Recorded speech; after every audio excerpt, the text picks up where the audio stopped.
नमस्कार दोस्तों, कैसे हो आप लोग। उम्मीद है दोस्तों आप लोग अपने अपने ज़िंदगी में खुश होंगे और मस्त भी होंगे। मैं प्रशांत आज फिर एक नया वीडियो लेकर आपके सामने हाजिर हुआ हूँ। आज हम भारत के मशहूर लाल किला के बारे में आपको जानकारी देंगे। आज हमने लाल किले का बायोग्राफी बनाया है, उनको हिस्ट्री को हमने सजाया है आपके लिए। जानेंगे लाल किले की पूरी कहानी, तो वीडियो को बिना स्किप किए देखते रहिए। चलिए शुरू करते हैं लाल किला की हिस्ट्री। लाल किले का इतिहास और जानकारी बाय प्रशांत। दिल्ली का रेड फोर्ट भारत में दिल्ली शहर का एक ऐतिहासिक किला है। लाल किला भारत में पर्यटकों के लिए एक बहुत खास जगह है। दूसरों देशों से आने वाले पर्यटक भी भारत के इस किले को देखना बेहद पसंद करते हैं। इस किले के बारे में बात करें तो आपको बता दें कि 1856 तक इस किले पर लगभग 200 वर्षों तक मुगल वंश के सम्राटों को राज था। यही इंडिया का लाल किला दिल्ली के केंद्रों में स्थित है। इसके साथ ही यहाँ कई संग्रहालय है। यही किला बादशाह और उनके घरों के अलावा यही मुगल राज्य का औपचारिक और राजनीतिक केंद्र था और यही क्षेत्रों खासतौर से होने वाली सभा के लिए स्थापित किया गया था। अगर आप लाल किला घूमने का प्लान बना रहे हैं तो यह जगह आपके लिए बहुत खास हो सकती है, लेकिन आपको यहाँ जाने से पहले इस जगह के बारे में कोई जानकारी पता होनी जो हम आपको इस आर्टिकल की मदद से बताने जा रहे हैं। तो चलिए लाल किला के बारे में जानकारी बताते हैं। Red fort history in Hindi. Delhi स्थान दिल्ली शहर। दिल्ली का किला लाल किला। अवस्था देखने योग्य। निर्माण समय 1639। निर्माता बादशाह शाहजहां द्वारा निर्मित। सामग्री लाल बलुआ पत्थर। प्रकार किला औपचारिक और राजनीतिक केंद्र। नियंत्रक भारतीय पुरातत्व विभाग। भारत सरकार इस किले को लाल किला क्यों कहते हैं। लाल किला बनाने वाले 5वें मुगल बादशाह शाहजहां द्वारा 1639 में अपनी राजधानी शाहजहानाबाद के महल के रूप में बनाया था। इसका नाम लाल किला इसकी लाल बलुआ पत्थर की विशाल दीवार की वजह से हुआ है। यही किला 1546 ईस्वी में इस्लाम शाह सूरी द्वारा निर्मित पुराने सलीमगढ़ किले के बिल्कुल करीब है। इस किले के शाही हिस्से में मंडप की एक पंक्ति होती है जिसे स्ट्रीम ऑफ पैराडाइज नहर विसित के रूप में जाना जाता है। किला परिसर वो हिस्सा है जो शाहजहां और मुगल रचनात्मक के क्षेत्रों का प्रतिनिधित्व करने के लिए जाना जाता है। लाल किले का निर्माण किसने कराया था। लाल किला का निर्माण 1639 में कुख्यात मुगल सम्राट शाहजहां ने करवाया था। अपने शासनकाल के दौरान उन्होंने कुछ बेहतरीन वास्तुशिल्प बनवाई थी जो दुनिया भर में मुगल वास्तुकला का सबसे अच्छा उदाहरण है। इन सभी में ताजमहल भी मुगल वास्तुकला का एक हिस्सा है। लाल किला क्यों फेमस है। मुगल राजधानी आगरा से शाहजहानाबाद चले जाने के बाद लाल किले का निर्माण मुगल साम्राज्य की नई सीट के रूप में किया गया था। यही किला लाल बलुआ पत्थर से बना है जिसकी दीवार वाला गढ़ पूरा होने में लगभग 1 दशक लग गया। ऐसा बताया जाता है कि यही मुगल साम्राज्य की पिछली पीढ़ी के तुलना में अच्छी तरह से नियोजित और व्यवस्थित बना हुआ था। लाल किले पर राज करने वाला आखिरी मुगल सम्राट बहादुर शाह जफर था। इसके बाद इंडिया का लाल किला में अंग्रेजों ने कब्जा कर लिया था। लाल किले का इतिहास बताए तो 17वीं शताब्दी में शाहजहां के महल के रूप में बनाया गया था और इसे तब बनाया गया था जब उन्होंने इसे राजधानी शहर के रूप में इस्तेमाल किया था। लाल किले में कोई मंडप है जो मुगल सम्राट की रचनात्मकता को दर्शाता है। इस महल को वास्तुकार उस्ताद अहमद लाहौरी ने डिजाइन किया था। लाल किले को पवित्र नदी यमुना के किनारे पर बनाया गया है। आपको बता दें कि इस बड़े से लाल किले को बनाने में 10 साल का समय लग गया था। यही महल शुरू से ही कई सम्राटों और राजाओं का निवास स्थान रहा है जिन्होंने इस पर शासन किया था। दिल्ली लाल किला का नाम लाल किला इसलिए रखा गया है क्योंकि यही लाल बलुआ पत्थर में बनाया गया है। लाल किला दिल्ली देश की एक ऐसी जगह है जहां इंडिया का लाल किला के प्रधानमंत्री स्वतंत्रता दिवस पर अपना भाषण देते हैं। जब शाहजहां ने इस किले पर शासन किया तब इसे शाहजहानाबाद कहा जाता था। अब इसे लाल किला दिल्ली कहते हैं। जब शाहजहां के इस किले पर शासन करने के बाद औरंगजेब ने मुगल राजवंश पर शासन किया था, तब लाल किला अपनी चमक खोने लगा था। आपको बता दें कि लाल किले में एक चांदी की छत है, जिसको बाद में पैसे जुटाने के लिए तांबे की छत के साथ बदल दिया गया था। इसके बाद साल 1993 में एक फारसी सम्राट नादिर शाह ने लाल किले पर कब्जा कर लिया और किले से मूल्यवान संपत्ति छीन ली। मराठा ने सुलभ मुगल सम्राट शाह आलम द्वितीय को हराया और 20 वर्ष तक लाल किला दिल्ली पर शासन किया। बाद में अंग्रेजों ने उन्हें हरा दिया और कोहिनूर हीरे सहित जो सभी मूल्यवान संपत्ति किले के अंदर रखी थी वो छीन ली। अंग्रेजों ने बहादुर शाह जफर का मुकुट, शाहजहां का शराब का प्याला और भी बहुत कुछ जैसे कीमती सामान को लूट लिया था। लाल किला स्मारक का भी एक शानदार संरचना हुआ करती थी, जो कीमती पत्थरों और धातुओं से बनाई गई थी। कैसे बना था लाल किला? शाहजहां एक नया शहर बसाना चाहता था। आगरा की तरह नदी के किनारे बसा हुआ मकरमत खान को किले के निर्माण की जिम्मेदारी दी गई और गैरत खान को उसकी सहायता करने के भेजा गया। उस्ताद हमीद और उस्ताद अहमद को इस किले के निर्माण की जिम्मेदारी सौंपी गई। शाहजहां खुद उसके निर्माण में दिलचस्पी ले रहा था और वास्तुकला से जुड़ी चीज़ों को भी समीक्षा करता था। अहमदाबाद का गवर्नर रहते हुए उसे आर्किटेक्चर की अच्छी ट्रेनिंग मिली थी, लिहाजा उसे इन चीज़ों की समझ थी। शाहजहां वेश बदलकर निर्माण स्थल पर जाता था। लाल किला की नींव भले ही 29 अप्रैल को पड़ गई, लेकिन निर्माण की प्रक्रिया 12 मई को शुरू हुई थी। इतने दिन का अंतराल रखने की वजह से कुछ ही दूर पर बही जमुना से इस निर्माण को खतरा तो नहीं होगा। लाल किला 1648 में बनकर अंतिम रूप में तैयार हुआ। दीवान आलम की दीवारों को सिल्क से ढका गया और दरबार में फर्श पर महंगे कारपेट बिछाए गए। चीन और तुर्कमेनिस्तान से सिल्क और वेलवेट मंगाए गए थे। शाहजहां ने नदी की तरफ वाले गेट से किले में पहली बार कदम रखा और उसके बेटे ऊपर से उस पर स्वर्ण मुद्राओं की बारिश कर रहे थे। शाहजहां भी खुश था। उसने अपनी बेटी शाहजहां को 1 लाख रुपए दिए और बेटेदारा के रैंक को बढ़ाते उन्मद हथियार 20,000 घोड़े दिए। प्रिंस सुलेमान और सिपर को क्रमशः 300 और 250 रुपये का भत्ता देने की घोषणा की गई थी। रेड फोर्ट का खर्च। मकरमत खान को भी 5,000 का खिताब देकर उसे 5,000 घोड़ों से नवाजा गया। ऊँटों, घोड़ों और हाथियों के बड़े बड़े जत्थों ने पूरे शहर में एंट्री ली।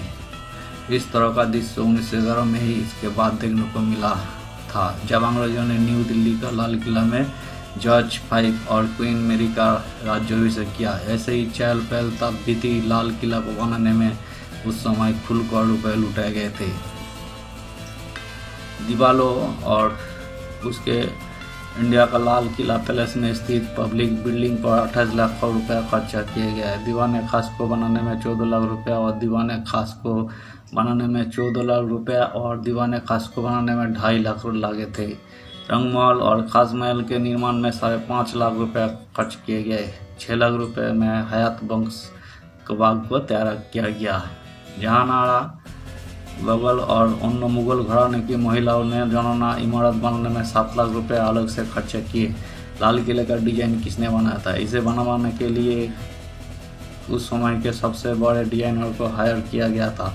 उस्ताद अहमद लाहौरी को लाल किले को डिजाइन करने के लिए चुना गया। उस्ताद अहमद वही थे जिन्होंने आगरा की शान ताजमहल को डिजाइन किया था। लाल किला कितने समय में बनकर तैयार हुआ था? जिस दिन लाल किले का निर्माण शुरू हुआ वही मुगल साम्राज्य का सबसे पावन दिन मुहर्रम था। 13 मई 1638 को किले की नींव इज्जत खान ने रखी थी, जिसे विशाल और खूबसूरत बनाने के लिए 10 साल लग गए। उस तरह 10 साल बाद 1648 में लाल किला पूर्ण रूप से तैयार हुआ। लाल किले की संरचना 254,700 एकड़ के क्षेत्र में फैला। लाल किले को घेरने वाली रचनात्मक दीवार 2 किलोमीटर है। शहर की तरफ 33 मीटर ऊंची दीवार के विपरीत नदी के किनारे 18 मीटर की दूरी पर खड़े होने के कारण दीवारें ऊंचाई में स्थित भिन्न है। किला मध्यकालीन शहर शाहनवाजाबाद के पूर्वोत्तर कोने में एक विस्तृत शुल्क खाई से ऊपर उठता है। किले का प्रवेश द्वार चट्टा चौक पर खुलता एक ढकी हुई गली से घिरा है। नई दिल्ली का लाल किला केटका हुआ मीना बाजार के रूप में भी जाना जाता है, जो महिलाओं के लिए शॉपिंग सेंटर के रूप में कार्य करता था। नवद खान यहाँ ड्राम हाउस चट्टा चौक से कुछ मीटर की दूरी पर स्थित है। किले के दक्षिणी क्षेत्रों की ओर राजश्री न्यू दिल्ली का लाल किला गेट है, जो मुख्य द्वार के समान है। किले के सार्वजनिक और निजी दर्शकों को दीवाने आम और दीवाने खास, गुंबददार और मेहराबदार संगमरमर के महलों, आलीशान निजी अपार्टमेंट, एक मस्जिद सहित के मुगल राजवंश के सभी परिवेश शामिल है। मोती मस्जिद को बड़े पैमाने पर डिजाइन किए गए हैं, जबकि सम्राट दीवाने आम में अपने विषय की शिकायतें सुनता था, वही दीवाने खास में निजी बैठकें करता था। किले में रॉयल बाग, हम्माम, शाही बुर्ज, शाहजहां का निजी कार्यक्षेत्र और पोसीदो लाल मस्जिद जो औरंगजेब द्वारा निर्मित है। रंगमहल या प्लेस ऑफ कलर्स में सम्राट की पत्नियां रहती थी। वास्तुशिल्पियों शैली लाल किला का मोहन वास्तुकार उस्ताद अहमद लाहौरी ने बनाया था।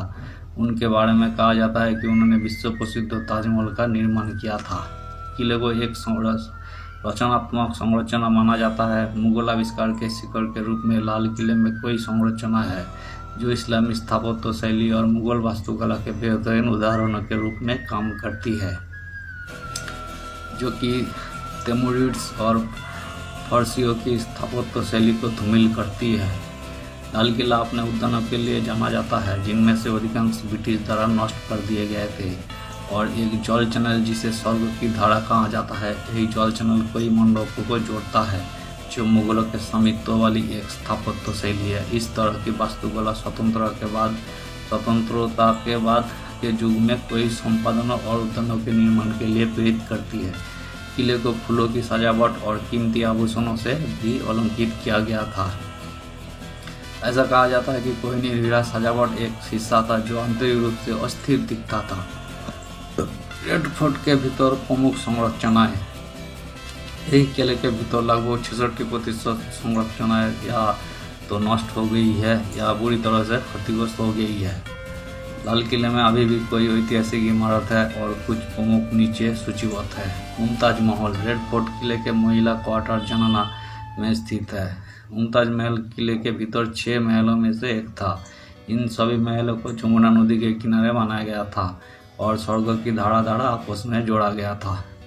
मुमताज महल का निर्माण सफ़ेद संगमरमर का उपयोग करके किया गया था और फूलों की सजावट से अलंकृत किया गया था। ब्रिटिश शासन के दौरान इसे जेल शिविर के रूप में उपयोग करने के लिए रखा गया था। आज इस प्रभावशाली इमारत के अंदर लाल किला पुरातत्व संग्रहालय स्थापित किया गया है। दीवाने खास अगला मंडप है। दीवाने खास जो राजा का मुक्त हस्त से सुसज्जित निजी सभा को था। यही सचिवों एवं मंत्रिमंडल तथा सभा सदस्य बैठक के काम आता था। इस मंडप में पिटरा ड्यूरा से पुष्पीय आकृति से मंडित स्तंभ बने हैं। इनमें सुवर्ण प्रत्यय भी मणि है तथा बहुमूल्य रत्न जोड़ा है। इसकी मूल छत को रोगन की गई काष्ठ निर्मित छत से बदल दिया गया था। इसमें जब रजत पर सुवर्ण मंडन किया गया। अगला मंडप है हम्माम, जो कि राजसी सेनानगर था एवं तुर्की शैली में बना है। इसमें संगमरमर, मुगल अलंकरण एवं रंगीन पाषाण भी जड़ है। जनाना महल के 2 दक्षिणवर्ती प्रासाद महिलाओं के हेतु बने हैं, जिन्हें जनाना कहते हैं। मुमताज महल जो अब संग्रहालय बना हुआ है एवं रंगमहल जिसमें सुवर्ण मंडित नक्शा स्वीकृत छतें एवं संगमरमर सरोवर बने हैं, जिसमें नहरें भैंस से जल आता है।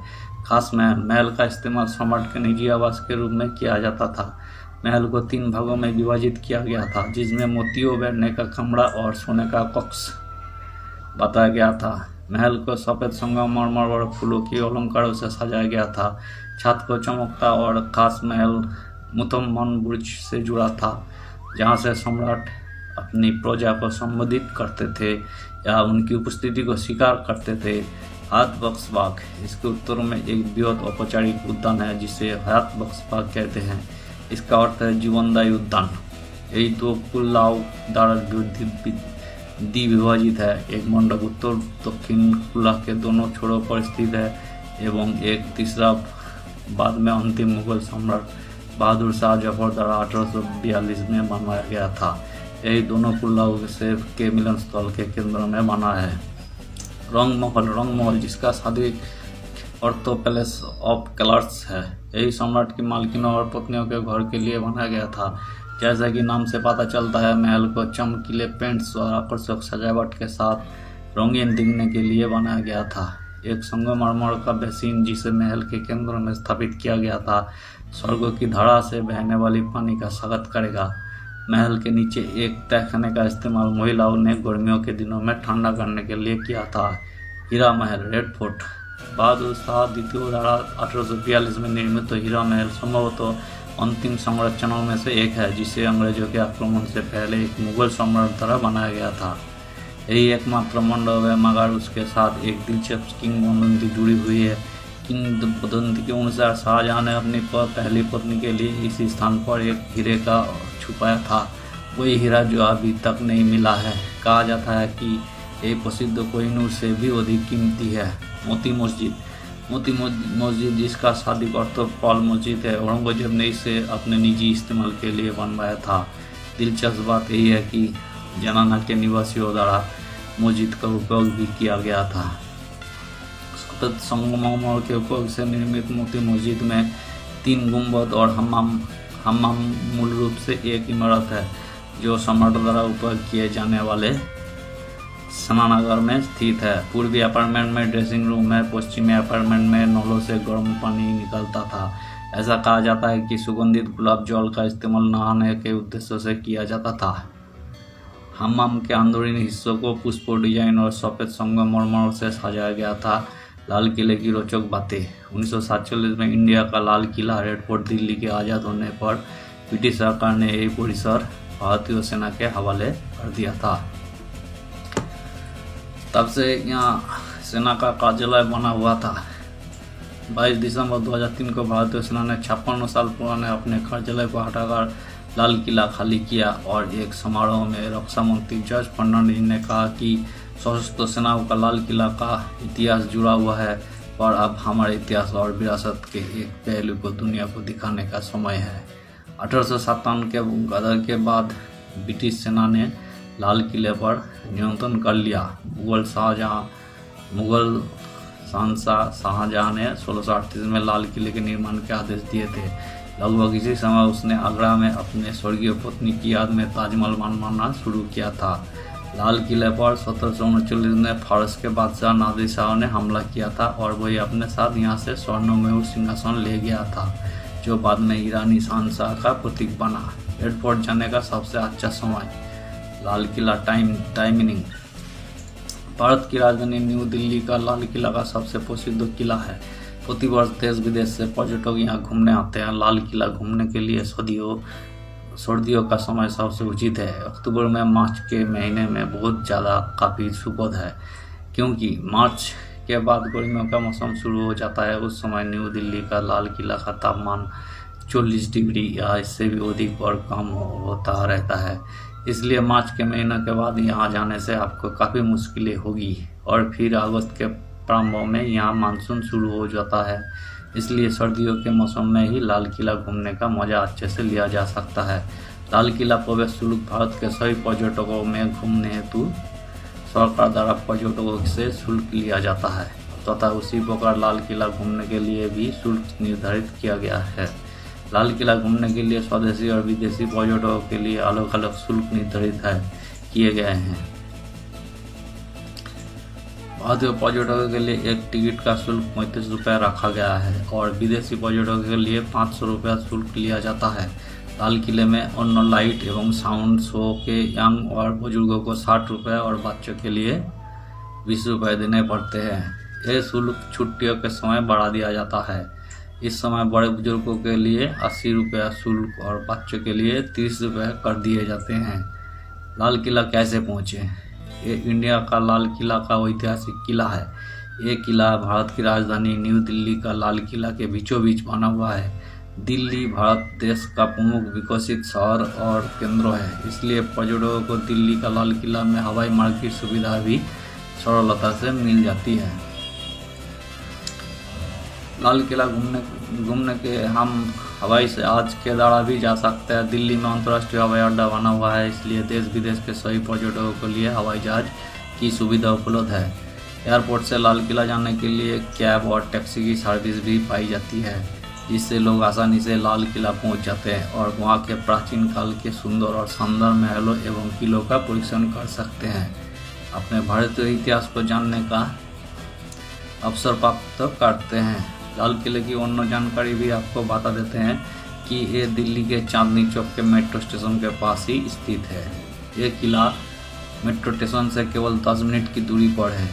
पैदल चलकर भी आसानी से किले तक जा सकता है, लेकिन इस बीच हमें दिल्ली के भीड़भाड़ वाले बाजार से मेट्रो से रेड फोर्ट कैसे जा सकते हैं।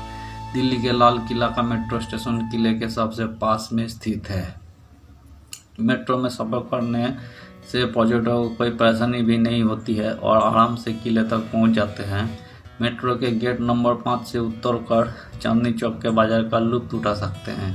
आवश्यक वस्तुएं भी खरीद सकते हैं जो हम कम कीमतों पर भी मिल जाती है। यह रास्ता किले से 500 किलोमीटर दूर है।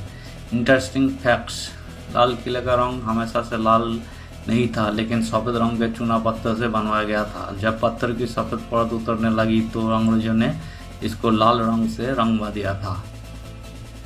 लाल किले पहले किला-ए मुबारक के नाम से जाना जाता था। दिल्ली किला को आकार और खूबसूरती देने में तकरीबन 10 साल का समय लग गया था। देश की बेशकीमती अमानत कोहिनूर हीरा लाल किले से राज कर रहे शहंशाह के सिंहासन का एक हिस्सा था। यही हीरो को बाद में अंग्रेजों ने हथिया लिया था। इस शाहरुख के मुख्य आर्किटेक्ट उस्ताद अहमद और उस्ताद हामिद थे। उन्होंने ही पूरे किले को इतना खूबसूरत और मजबूत आकार दिया था। दिल्ली का किला के 2 प्रमुख दरवाजों में से एक का नाम लाहौर गेट दिया गया था, क्योंकि दरवाजे का मुख्य लाहौर की ओर था और उस समय पाकिस्तान और इंडिया का लाल किला एक ही देश हुआ करते थे। ऊंचाई से देखने पर लाल किले की आकृति अष्टभुज के समान दिखाई पड़ती है। स्वतंत्रता दिवस से लेकर आज तक देश के प्रधानमंत्री लाल किले से ही जनता को संबोधित करते हैं। बहादुर शाह जफर लाल किले से राज करने वाले आखिरी मुगल शासक थे। उन्हें बाद में ब्रिटिश सरकार ने राजद्रोह करने का दोषी करार भी दिया था। 2007 में लाल किले को यूनेस्को के विश्व विरासत स्थल भी घोषित किया जा चुका है। बहुत बहुत धन्यवाद जो आपने इस वीडियो को अपने कीमती समय देकर वॉच किया है। दोस्तों, वीडियो थोड़ा बड़ा हो गया है, लेकिन वीडियो को अगर वॉच करते हो तो आपको पूरा टोटल जानकारी लाल किले की इतिहास के बारे में ज्ञात हो जाएगी। बहुत मेहनत से ये वीडियो मैंने बनाया है। बहुत इनके जो सारे तथ्यों को हमने इकट्ठा किया है। बहुत मेहनत लगी है इस वीडियो को बनाने में। तो उम्मीद है दोस्तों वीडियो आपको अच्छी लगी होगी। अगर अच्छी लगी हो तो एक लाइक कर दीजिएगा। अगर आप चैनल पर नए आए हैं तो प्लीज़ एक सब्सक्राइब कर दीजिएगा, ताकि हमें भी खुशी मिले और आगे भी आपके लिए ऐसे ही वीडियो बनाते रहें। ज़रूर आप लोग सपोर्ट करेंगे, मुझे उम्मीद है। Thank you.